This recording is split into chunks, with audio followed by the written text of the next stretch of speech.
नया टॉपिक, मतलब ये अंतिम टॉपिक है, अंतिम लाइन आपके सिलेबस की है ना। इसमें लगभग सब कुछ हो चुका है। जो बहुउद्देशीय परियोजना है, जब तक हम जल संसाधन नहीं पढ़ेंगे तो इसके बाद का जो टॉपिक होगा है ना, पहले जल संसाधन के बारे में पढ़ेंगे।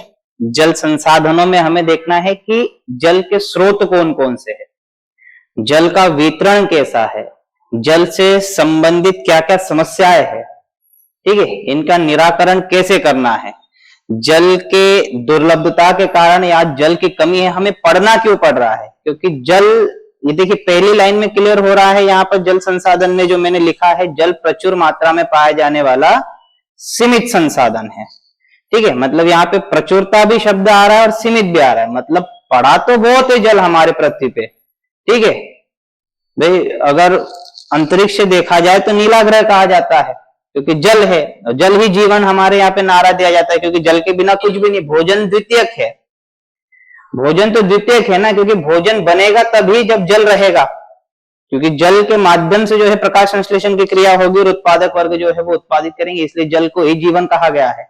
अब वो बहुत ज्यादा मात्रा में होने के बावजूद भी हमारे पास क्या है, सीमित है, और दिन प्रतिदिन यह जल की मात्रा जो है वो कम होती चली जा रही है और जनसंख्या जो है वो बढ़ रहा है, इसलिए जल पर दबाव भी बढ़ रहा है, जल उपयोगिता पर भी दबाव बढ़ रहा है। यही कारण है कि हमें जल संसाधन को अलग तरीके से पढ़ना होगा। और आज जल की कमी हो रही है, जल की कमी का होना यानी कि हम जल दुर्लभता की ओर जा रहे हैं। किस ओर जा रहे हैं? स्कार्सिटी की ओर, यानी कि कमतरता जिसे आप कहते हो ना, उसको भी हम पढ़ेंगे। अब ये कमी किन कारणों से हो रही है, क्या क्या रिपोर्टें आई है, भारत में कितने प्रमाण में जल उपलब्ध है, ये सारी चीजें हम आगे की ओर यहाँ पे पढ़ेंगे। इसके बाद हमें पढ़ना है कि जल का प्रबंधन कैसे करना है। भाई ये सारी चीजें तो पढ़ ली, रिपोर्ट्स भी आ गए हमारे पास कि हम भारत की रैंकिंग क्या है, पेयजल गुणवत्ता की रैंकिंग जो है वो हम भारत इतने नंबर पे, प्रति व्यक्ति जो है जल की उपलब्धता 2001 में जब निकाली गई थी तो कितनी है, और 2021 में निकाली गई तो कितनी है, और आगे आने वाले समय में 2050 तक हमारी स्थिति कैसी रहने वाली है। ये सारी चीजें जब हम पढ़ लेंगे तब हमें पता चल जाएगा कि जल को सेव करना कितना महत्वपूर्ण है, इसका सही तरीके से प्रबंधन करना कितना अनिवार्य है, ये सब आपको प्रबंधन में आएगा। तो वहां पढ़ेंगे हम पेयजल आपूर्ति क्या है, क्योंकि पीने के लिए भी तो जल चाहिए ना। अब वो पीने के लिए कैसा जल चाहिए? स्वच्छ चाहिए। ऐसा थोड़ी है कि भैया नाले का पानी आ जाए और पी ले हम, तो ये तो कई सारी बीमारियों को जन्म दे देगा, दे देगा नहीं दे देगा। अब जल से होने वाली बीमारियां तो मैंने आपको जल प्रदूषण में बता ही दिया है। फिर जल की शुद्धता कैसे की जाती है, रासायनिक तरीके से कैसे की जाती है, भौतिक तरीके से कैसे की जाती है, बायोलॉजिकल तरीके से किस प्रकार से की जाती है, ये सारी चीजें हम पढ़ेंगे इसके अंतर्गत। और फिर हम आएंगे जल प्रबंधन के तरीके, जिसमें हम सिंचाई तो पहले ले चुके हैं, बहुउद्देशीय परियोजनाएं आएगी, नदी घाटी नदी जोड़ो परियोजनाएं आएगी, ठीक है।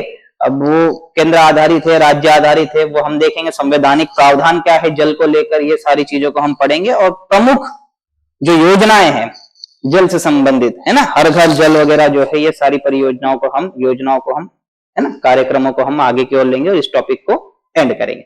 समय लगेगा, 3-4 दिन लगेंगे इसमें, ठीक। इसमें हम प्री के टॉपिक भी कवर कर लेंगे, ताकि प्री के लिहाज से आपको जल संसाधन टॉपिक दिया हुआ है, तो ये सारी चीजों को हम कवर करते हुए आगे की ओर बढ़ेंगे, ताकि ये टॉपिक आपका यहीं पर कंप्लीट हो जाए। लेकिन जल संसाधन है, संसाधन हमने कहा था कि प्रकृति द्वारा प्रदत्त वे समस्त वस्तुएं जिनसे मानवीय आवश्यकताओं की पूर्ति होती है, संसाधन कहलाते हैं। अब संसाधन में जल सबसे इंपॉर्टेंट है, क्योंकि जल के बिना कुछ भी नहीं है। अगर हम पृथ्वी को एक जीवित इकाई का दर्जा दिया है, क्योंकि पृथ्वी भी एक जीवित इकाई है, हमारे लिए मां समान है, मां समान ही है ना, क्योंकि पृथ्वी है तो हम है। अगर पृथ्वी पर देखा जाए तो हम मानते हैं कि कितना % जल उपस्थित है, 71%। अगर पृथ्वी को अगर हम जीवित इकाई मान रहे हैं, तो आप भी तो एक जीवित इकाई हो, तो आपका शरीर और पृथ्वी का शरीर तो लगभग सेम है।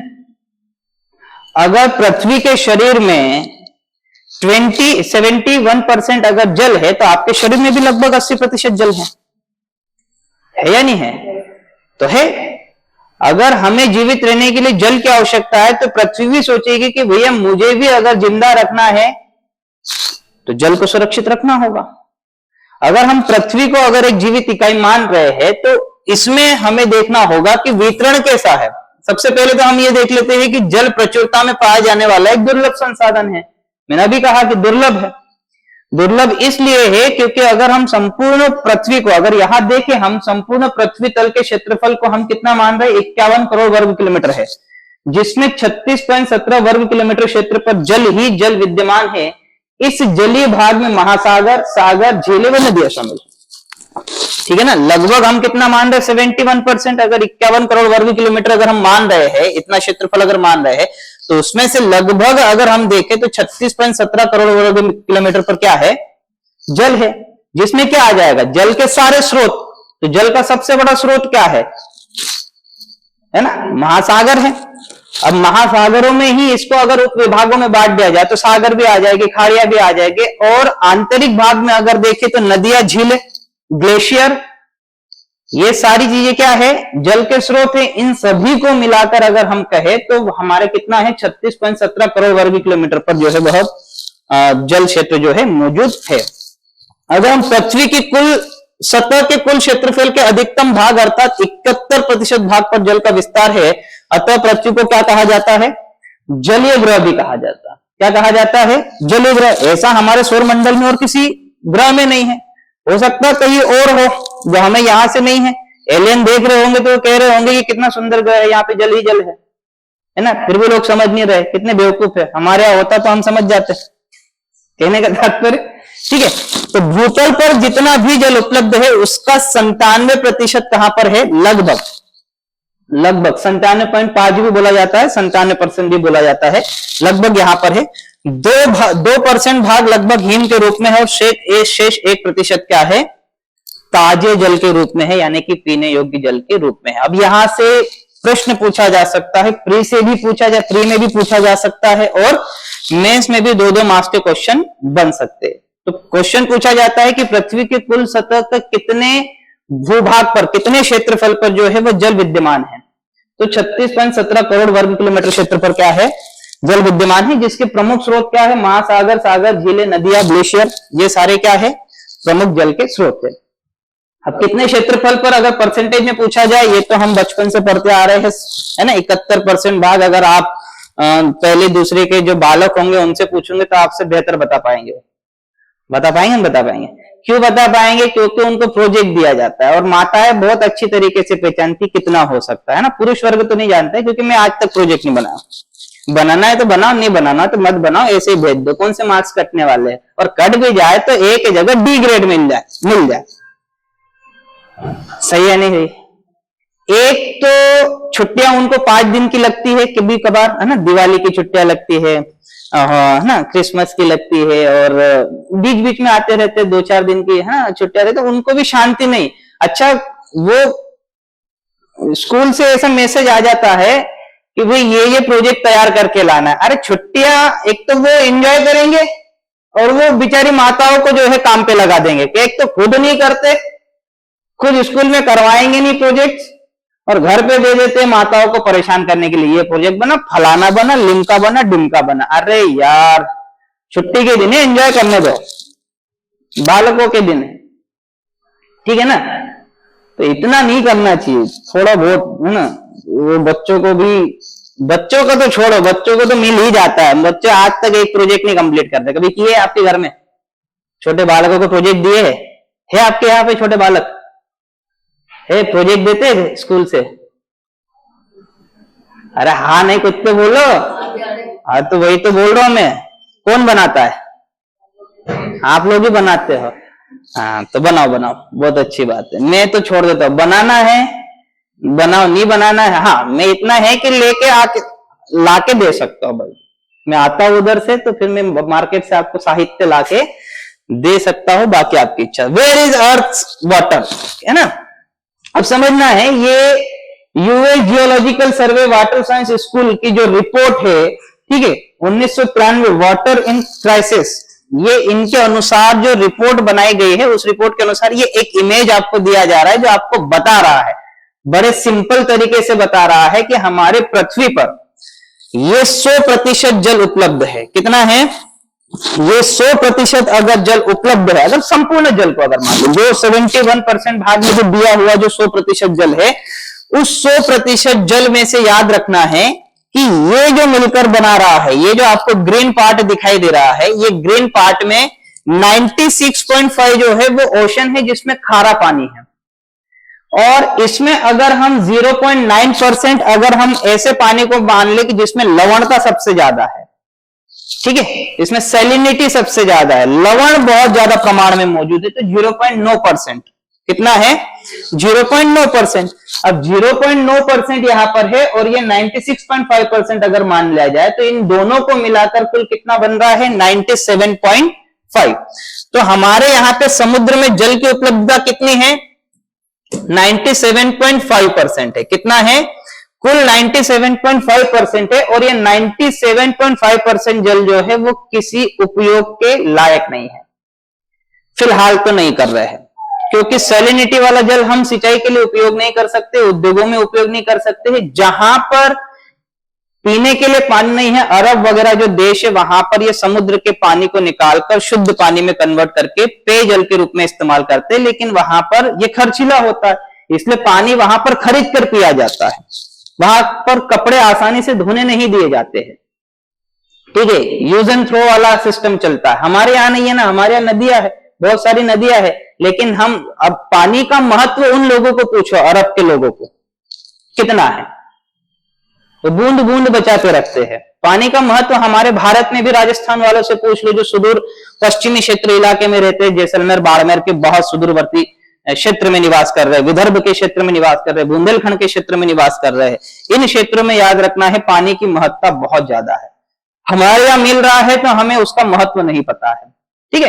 तो 97% भाग जो है वह ओशनिक वाटर है, महासागरीय जल है, जिसका हम सीधा उपयोग तो नहीं कर सकते।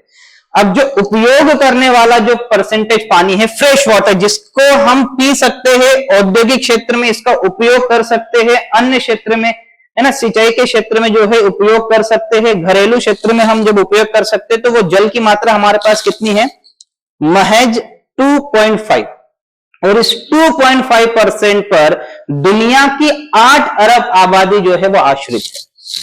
कितनी है 8 अरब जनसंख्या जो है आश्रित है।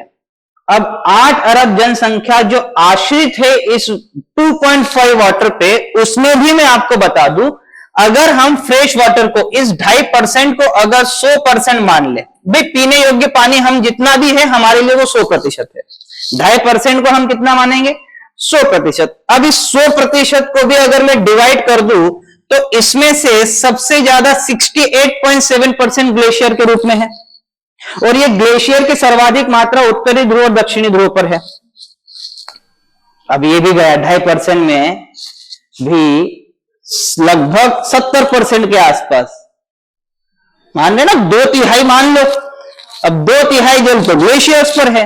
अब 2/3 में से कुछ ग्लेशियर जो है वो हिमालय आपके पर्वतीय क्षेत्र पर होंगे, जहां से नदियां निकल रही है, मतलब वो नदियों के स्रोत होंगे। क्या होंगे नदियों के स्रोत, मतलब आपके पास कुछ ही जगह है ऐसा है जो आप पेयजल के रूप में इस्तेमाल कर सकते हो, मतलब इसमें से भी 2/3 तो ग्लेशियर के रूप में गया। उसमें से 30% जो है वह ग्राउंड वाटर है। कितना है 30.1 जो है वो ग्राउंड वाटर यानी कि भूमिगत जल है, जिसका जल स्तर भी अब घट रहा है। जो जल स्तर हम पढ़ेंगे, भूजल को भी पढ़ेंगे, तो जल स्तर जो है वो घट रहा है। अब आपके पास मौजूद क्या है सरफेस वाटर और अदर फ्रेश वाटर सोर्सेज जो भी हो गया। सरफेस वाटर में क्या है जो सतह पर मौजूद है। अब सतह पर क्या मौजूद है, नदियां है, झीलें है, तालाब है, ठीक है, आर्द्र भूमियां हैं, ये सारी जो क्या है ये क्या कहला रही है आपकी सरफेस वाटर है। अब ये सरफेस वाटर में कितना है, यही आपके लिए है सीधा जो मौजूद है जिसको लेकर आप पी सकते हो, और भूमिगत जल, ये 2 चीजें हैं जो आपके पास आप कर सकते हो। ग्लेशियर से नदियां आएगी, फिर नदियां ना आप सीधा वहां तो जाओगे नहीं लेने, है ना, बर्फ तोड़ दे और यहां से ले बारी बाल्टी में पकड़ के लेके आए, ऐसा नहीं कर सकते ना, वहां से नदियां आएगी फिर नदियों के माध्यम से करेंगे। अब समझो अगर हम इस 1.2% जो सरफेस वाटर है, अब इसको ध्यान में ले लें, ये हमारे लिए है सीधा जो हम उपयोग में ला सकते हैं। इसके अलावा भूमिगत जल को जो है मशीनरी के माध्यम से हम लाते हैं, है ना, ट्यूबवेल वगैरह जो है ये खर्च है ना कर करके लाते हैं। तो सरफेस वाटर की अगर हम बात करें, अगर ये 1.2% को अगर हम 100% मान ले, अगर जो सरफेस वाटर है जो हमें सीधा पीने योग्य जल दे रहा है, उपयोग करने हेतु जो है वो जल उपलब्ध करा रहा है, अगर हम इसको 100% मान ले, तो इसको 100% मानने के बाद अब आप समझ लो कि इसका जो 69% क्या है, ground ice and perform frost के रूप में हमारे पास मौजूद है। अब ये भी हमें ध्यान में रखना है कि सरफेस वाटर पे जो मैंने आपको पर्वतीय क्षेत्र पर जो ग्लेशियर्स वगैरह बोले, उनमें भी है ना, उनकी जो मात्रा कही जा रही है वो कितनी है, 69% है। अब वहां से नदियां आएगी। अगर हम लेक्स की बात कर रहे हैं तो झीलों में कितना जल है, 20.9% है। एटमॉस्फेयर यानी कि हमारे वायुमंडल में जो जलवाष्प के तौर पर मौजूद है वो कितना है, 3% है। इसके अतिरिक्त लिविंग थिंग्स यानी कि पादप, हम हमारे सुनिए ना ब्लड वगैरह है या नहीं है, तो पादप जगत हो गया, जितनी भी लिविंग थिंग्स है उसमें जो जल की मात्रा मौजूद है वो कितनी है, 0.26%। नदियों में 0.49%। मार्शी लैंड यानी कि दलदली जो भूमि है वहां पर कितना है, 2.6%। और मृदा में जो मॉइस्चर है उसका अगर हम परसेंटेज देखें तो कितना है, 3.8। इस प्रकार से अगर हम देखें तो हमारा सरफेस वाटर 100% बन रहा है। तो ये हमारे पास मौजूद है। अब इसमें से पीने योग्य आप समझ लो कितना है, इतना। और उसमें से भी हम क्या कर रहे हैं, बर्बादी। और बर्बादी करने के बाद फिर हम बोलते हैं कि भैया हमारे पास जल नहीं है। एक वक्त आएगा जब समुद्र के पानी को पीने की नौबत आ जाएगी, क्योंकि वही बचेगा, सारा जल जो है वो सोख कर समुद्र में ही चला जाएगा। और क्या होगा, भूमिगत जल जो है वो नीचे की ओर जा रहा है। इसका कारण क्या है, जलवायु परिवर्तन। और जलवायु परिवर्तन का मुख्य कारण क्या है, मानव। मतलब अंततः जहां पर समस्या है वहां पर मानव का नाम तो आना ही आना है, क्योंकि प्रकृति समस्या उत्पन्न नहीं करती, अगर करती भी है तो उसे सुधार देती है। मानव समस्याओं को उत्पन्न करते ही जा रहा है लेकिन कभी सबक नहीं ले रहा है।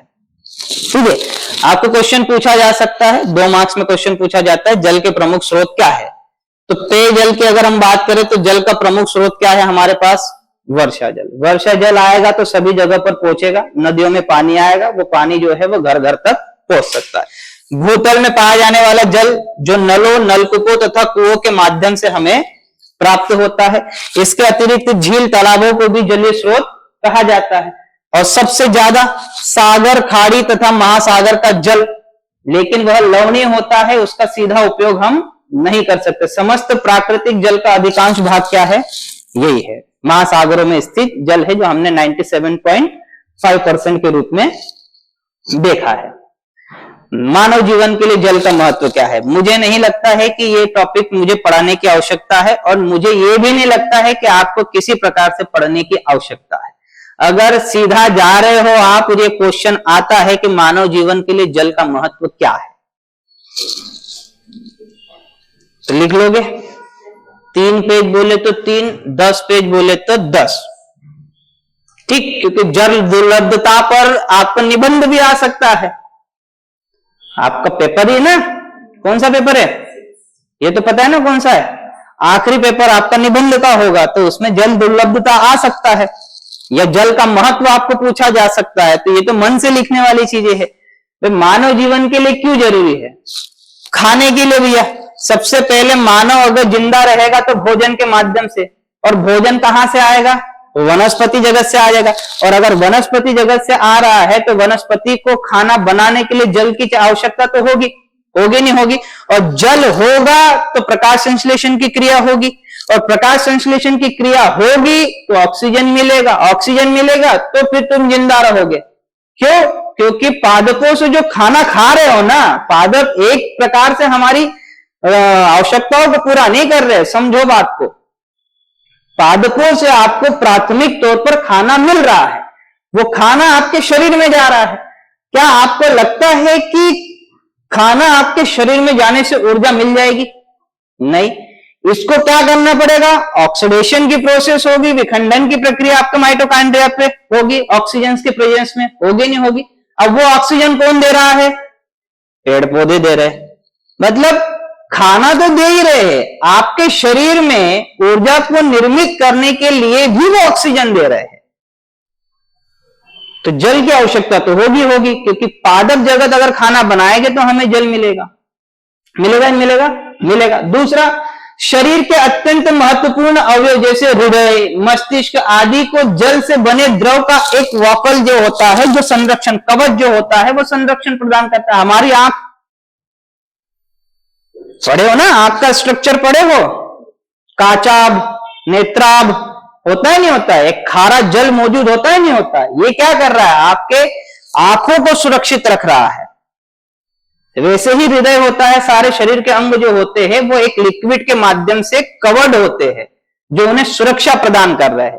हमारे शरीर में जो है वो पानी की आवश्यकता होगी, क्योंकि आपका शरीर का तापमान नियंत्रित पानी की वजह से रहता है। अगर आपके शरीर में पानी नहीं है तो फिर आपका शरीर सुरक्षित नहीं रह पाएगा। आपकी कोशिकाएं धीमी धीमी गति से जो है वो डेड होती चली जाएगी, होती चली जाती ना, होती चली जाएगी, डिहाइड्रेशन हो जाएगा, खत्म खेल। ठीक, तो आपके शरीर के लिए, शरीर की हड्डियों के जोड़ों का जल चिकना बनाए रखने के लिए आपका होता है ना इलास्टिन प्रोटीन बना होता है ना, तो ये क्या कर रहा है? ये आपके हड्डियों को स्मूथ कर रहा है जिससे कि आप मूवमेंट कर सको। ये चीजें आपके लिए जरूरी है।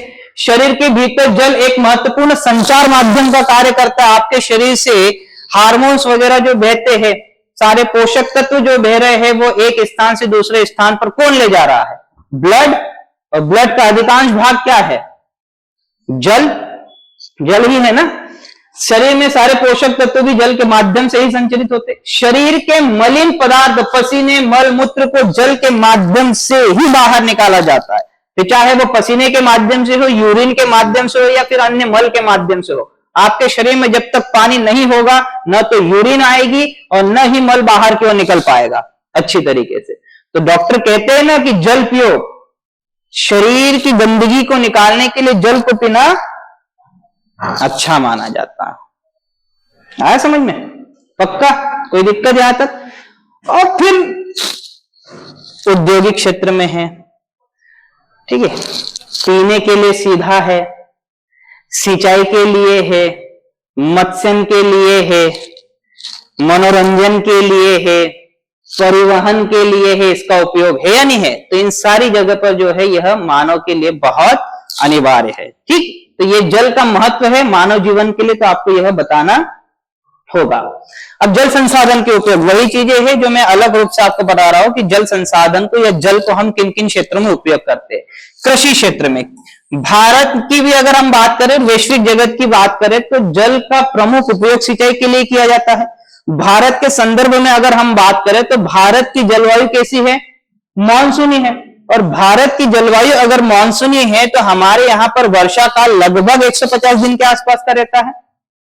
लगभग, मैं तो मैक्सिमम बता रहा हूं, मैक्सिमम मैंने ले लिया है कितना? लगभग 5 महीने ले लिया।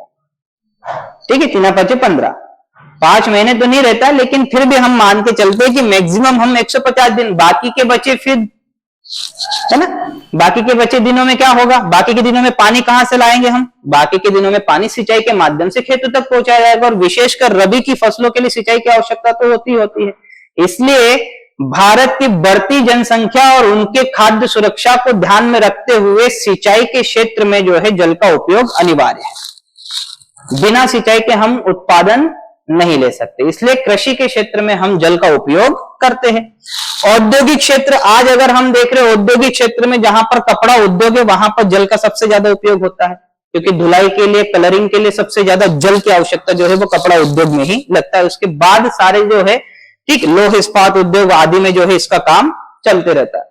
प्राथमिक उपयोग की अगर हम बात करें, प्राथमिक उपयोग यानी कि अगर हम उद्योगों को छोड़ दें, प्राथमिक मतलब दैनिक दिनचर्या में हम जिसका उपयोग कर रहे हैं, किसके लिए कर रहे हैं?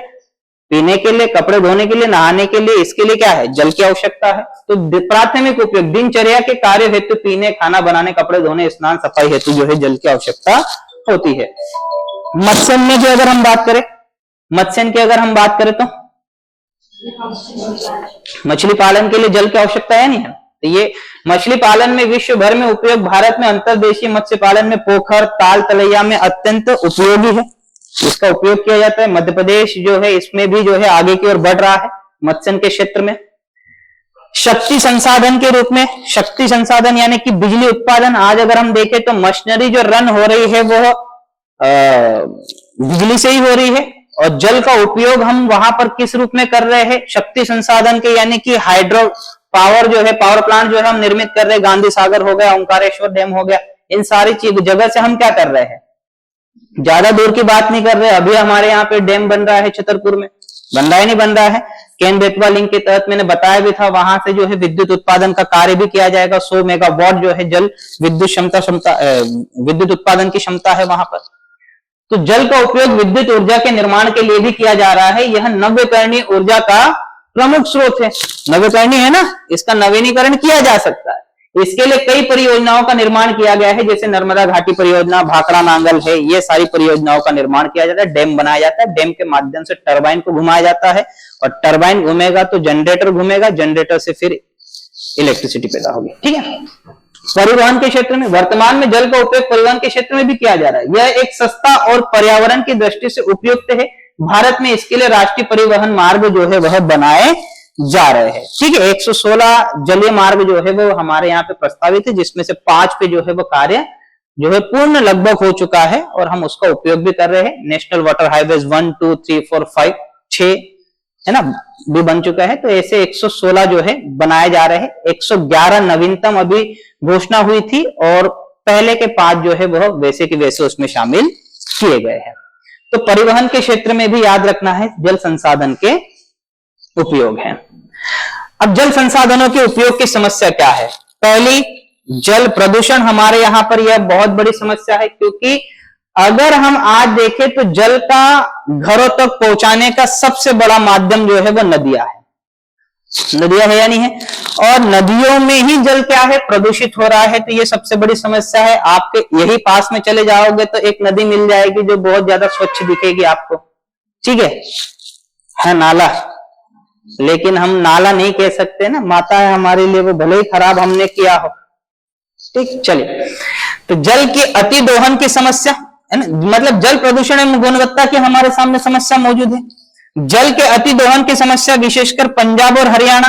पंजाब और हरियाणा में क्या हुआ है भाई? हरित क्रांति के दौर ने उत्पादन की लालसा को वहां पर जो है उत्पन्न कर दिया, और अत्यधिक उत्पादन की लालसा ने अत्यधिक दोहन को भी जन्म दिया, जल के दोहन को जन्म दिया। बहुत ज्यादा सिंचाई प्रणाली के तहत जो है वह जल का उपयोग जो है वो किया जा रहा था, और नवीनतम टेक्नोलॉजी का उपयोग जो है वहां पर नहीं किया जा रहा था। परिणाम स्वरूप आज पंजाब और हरियाणा जो है वहां पर भूमिगत जल का अभाव पूर्ण रूप से हो चुका है, बहुत ज्यादा जा रहा है। दूसरा, अगर हम ये भी देखें कि अति दोहन की समस्या, अरे यार, अति दोहन की समस्या जो है, अति दोहन की समस्या में हमारा विलासितापूर्ण जीवन भी आता है। विलासितापूर्ण वाला जीवन मतलब क्या? आज हम कैसा जीवन जी रहे हैं? हम जीवन जी रहे हैं ऐसा कि जहां पर हमें हर वक्त जो है पानी चाहिए ही चाहिए। हम बचत नहीं करेंगे। मुंह धोने के लिए पहले 1 लोटा जल लिया जाता था। आपको पता होगा, आपने भी बचपन में देखा होगा। देखा है ऐसा? नहीं देखा होगा, मुश्किल है, याद भी नहीं होगा। तो पहले 1 लोटा जो है वो ना अंगने में ले जाया जाता था, जो बना होता था ना, आज क्या बोलते हो, ओटला, ओटला ही बोलते हो। तो आगे का जो भाग है वहां पर बैठ के कुल्ले करते थे, नहीं करते थे। आज बाथरूम में पता नहीं, बेसिन के सामने जाओ, कितना पानी ढोल दोगे। ये विलासिता वाला जीवन। जितनी ज्यादा हमारे यहाँ पे सुविधाएं बढ़ती चली जा रही है, उतना ज्यादा दुरुपयोग भी हो रहा है। विलासितापूर्ण जीवन मतलब क्या कि 2 तगारी में पानी नहीं लेंगे बर्तन धोने के लिए, बल्कि बेसिन का उपयोग करके जल का दुरुपयोग करेंगे। 1 बाल्टी जल से कुछ नहीं होता है ना, वहां पे 2 या 3 बाल्टी जल चाहिए अच्छे से। भैया स्वच्छता होनी चाहिए। अरे भैया 1 बाल्टी से भी नहाया जा सकता है। गंगा में तो आप डुबकी लगा देते हो गए, हम नहा लिए, और घर पे आओ तो कितना जल? 1 बाल्टी नहीं सर, 2 बाल्टी, 3 बाल्टी, 4 बाल्टी। जितना गर्म पानी मिलते जाए अभी ठंड के दिनों में उतना अच्छा है, मिलते जाए है ना। और आखिरी वाला आता है तब ठंडा हो जाता है पानी। आखिरी मग को डालने की इच्छा भी नहीं होती, अरे यार ठंडा हो गया ये, फिर गर्म पानी डालो। ऐसा सबके साथ होता है? ये मैं इसलिए बोल रहा हूं कि मेरे साथ भी होता है। मैं आपसे तो अलग थोड़ी ना हूं, इंसान ही हूं मैं भी। उपयोग की समस्या है। सभी के लिए स्वास्थ्य के आधार पर पेयजल हेतु स्वच्छ जल का हमारे पास क्या है? अभाव है। तीव्र जनसंख्या वृद्धि से प्रति व्यक्ति उपलब्धता अब क्या हो गई है, कम। 2001 की रिपोर्ट के अनुसार प्रति व्यक्ति उपलब्धता जो है, याद रखना है, ज्यादा थी, लेकिन 2021 तक आते आते जो है बहुत कम हो चुकी है। हम देखेंगे, आंकड़ों को भी देखेंगे। उपलब्ध जल संसाधन के उपयोग में असमर्थता की समस्या। हमारे पास संसाधन तो मौजूद है, जल भी मौजूद है, लेकिन हम उसका अभी तक जो है इष्टतम प्रयोग करना जान ही नहीं पाए। जैसे अभी अगर हम नदी जोड़ो परियोजना की बात कर रहे हैं, तो ये भी तो एक तरीका है ना इष्टतम प्रयोग करने का। तो ये हमने बहुत देर कर दी कि ये पहले ही करके रखना था, लेकिन ठीक है, जो हो रहा है वो होगा, अच्छी तरीके से होगा। अब जल संसाधन के प्रकार, सतही जल में मैंने कह दिया है क्या क्या आएगा। ये भारत की बात करें, भारत में जल संसाधन के अगर हम देखें तो दो प्रकार है सतही जल। सतही जल वह जल है जो पृथ्वी की सतह पर सरिताओं, नदियों, झीलों, तालाबों और आर्द्र भूमि इत्यादि के रूप में पाया जाता है। इसे समुद्री जल या वायुमंडलीय जल से अलग समझा जाता है, मतलब जो जलवाष्प के रूप में मौजूद है इसमें शामिल नहीं किया जाएगा। और जो भूमिगत जल है, समुद्री जल है, इसके अंतर्गत इसे शामिल नहीं किया जाएगा, क्योंकि ये सतह पर मौजूद है। भूमिगत जल तो अलग होगा ना, सतही जल में जो है वो नदियां, तालाब वगैरह आएगा। नदियों में वही जल की सर्वाधिक मात्रा उत्तर भारत के हिमालयी क्षेत्र में, मैदानी क्षेत्र में प्राप्त होती है। आपको ये पता है कि सबसे ज्यादा जल कौन ला रहा है, यही तीन नदी तंत्र ला रहे, सिंधु, गंगा और ब्रह्मपुत्र। बाकी की नदियां उसकी सहायक नदियां ला रही है। तो यहां पर जल की मात्रा जो है वह सर्वाधिक मात्रा में जो है सतही जल के रूप में हमारे पास मौजूद है। इसके अतिरिक्त हम प्रायद्वीपीय क्षेत्र में बात करें तो नर्मदा है, गोदावरी है, कृष्णा है, कावेरी है। इन नदियों में जो है सतही जल हमें देखने को मिलता है, जिसमें महाराष्ट्र, मध्य प्रदेश, तमिलनाडु एवं कर्नाटक में बड़ी नदियां जो है वह पाई जाती है। यहां पर सतही जल की उपलब्धता मौजूद है। रही बात भूमिगत जल की, तो भूमिगत जल का परसेंटेज हर जगह पर समान नहीं है, क्योंकि भारत जो है वो मानसूनी वर्षा पर आधारित है। मानसून से वर्षा आएगा वो ही तो भूमिगत होगा ही नहीं होगा। हम उसी का तो दोहन कर रहे हैं। जो वर्षा जल अंदर की ओर जा रहा है हम उसका दोहन तो कर रहे हैं, और प्राकृतिक तौर पर पहले से जो भूमिगत होगा हम उसका भी अत्यधिक दोहन कर रहे हैं। यही कारण है कि वाटर लेवल बहुत नीचे की ओर जा रहा है। हमने वर्षा पर आधारित जल को जो है वो उसका तो इस्तेमाल कर लिया, लेकिन भूमिगत जो पहले से मौजूद था हमने उसका भी अतिरिक्त दोहन किया। और साथ में हम वर्षा के जल को अच्छी तरीके से नीचे जाने भी नहीं दे रहे। क्यों नहीं जाने दे रहे? क्योंकि रोड बनाना जरूरी है, कंक्रीट का जरूरी नहीं जरूरी है, जरूरी है। आज अगर हम ये सारी चीजें कर रहे हैं, चलो ठीक है भैया आप भूमिगत जल का उपयोग करो, लेकिन उसमें भूमिगत होने तो दो, आप वो भी नहीं होने दे रहे हो। ठीक है, वो भूमिगत में पढ़ेंगे, भूमिगत में आ गए हम। ठीक है, मुझे लगा कि हम सतही जल पढ़ रहे होंगे। ठीक है, भूमिगत। देश में भूगर्भिक जल का विस्तृत भंडार है, परंतु वितरण असमान है। भूमिगत जल की उपलब्धता चट्टानी संरचना में उच्चावच पर निर्भर करती है। कितना वहां पर जाएगा भैया पानी? अगर कठोर चट्टान है तो बह जाएगा, ठीक है ना। और अगर मुलायम चट्टान है, नीचे की ओर रिसने का साधन है, संधिया ज्यादा है, तो वहां पर नीचे की ओर पानी जाएगा। जॉइंट्स अगर ज्यादा है चट्टानों में तो पानी नीचे की ओर अच्छी तरीके से जाएगा। भूमिगत जल का के आधार पर भारत के 3 प्रदेश चिन्हित किए गए हैं। कितने हैं? 3। उत्तर का विशाल मैदान, प्रायद्वीपीय पठारी क्षेत्र और तटीय मैदान। इनमें पूरा ही भारत आ गया। ठीक है, प्रायद्वीपीय भारत आ गया, उत्तर का मैदान आ गया। इसमें सर्वाधिक भूमजल की मात्रा कहां पर होगी?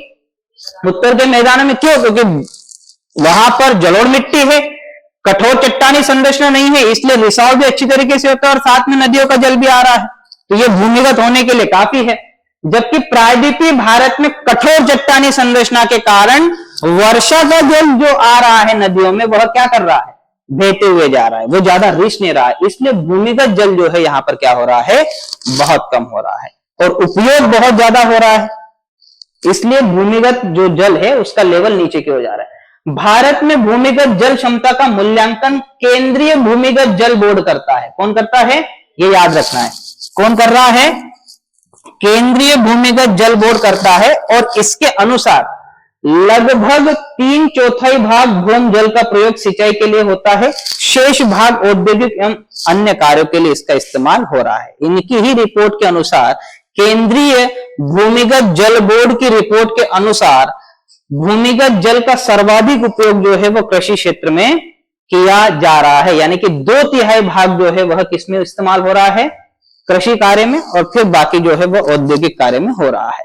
ऐसे भी अगर हम भारत में संपूर्ण जल को अगर बांट दे तो संपूर्ण जल का अधिकांश भाग जो है वह कृषि कार्य में खर्च हो रहा है। सबसे ज्यादा लगभग याद रखना है 70% जल का जो उपयोग है वो सिंचाई हेतु ही किया जाता है, फिर बाकी है ना औद्योगिक और फिर घरेलू कार्य के लिए इसका उपयोग होता है। जल दुर्लभता, जल दुर्लभता का अर्थ होता है ये स्थिति, है ना, ईश्वर ना करे कि ये स्थिति हमारे पास में आए या विश्व के किसी अन्य क्षेत्र में हो, क्योंकि जल एक ऐसी समस्या है, जल इतना पवित्र माना गया है कि उसके बिना कुछ नहीं हो सकता, कच्छु नहीं हो सकता, कुछ भी नहीं। आप जल को मान लीजिए कि अगर किसी से पानी आप मांगते भी हो तो वो कभी मना नहीं करेगा। जल एक ऐसी चीज है, आप खाने के लिए मना कर सकते हो, आप हर चीज के लिए मना कर सकते हो, जल के लिए कोई नहीं करता। चाहे उसके पास 1 गिलास पानी हो तो वह आधा आपको दे देगा और आधा स्वयं पिएगा, इतना पवित्र है। और उसके बिना, इसीलिए तो जल को ही जीवन माना गया है। और अगर जल ही नहीं तो फिर अवस्थाएं कैसी होगी, परिस्थितियां कैसी होगी, आप समझ सकते हो। क्योंकि आपके सामने तो ये समस्या मैंने मुश्किल होगा कि आपने ये देखा होगा, ये हमने देखा है। ये समस्याएं जो है, महाराष्ट्र का विदर्भ क्षेत्र एक ऐसा क्षेत्र है जहां पर ऐसी समस्याएं देखी है। मेरी बड़ी सिस्टर है जिनका निवास स्थान जो है वो विदर्भ से लगकर ही है। आपने नाम सुना होगा, जलगांव जिला सुना होगा आपने, महाराष्ट्र का जलगांव जिला तो विदर्भ से लगकर ही है। तो वहां से अमरावती, अकोला, बुल्डाना, नागपुर, तो ये जो सारा क्षेत्र है वहां का, ये विदर्भ का जो एरिया है, इस एरिया में जल का अभाव है। और जल का अभाव के बहुत सारे कारण माने जाते हैं, जिसमें देखिए ऊपर से इनको सतपुड़ा ने रोक कर रखा है, ठीक है। दूसरी ओर इधर पश्चिमी घाट है। अगर हम भारत का मैप बनाए तो विदर्भ तो ऐसे ही होगा ना,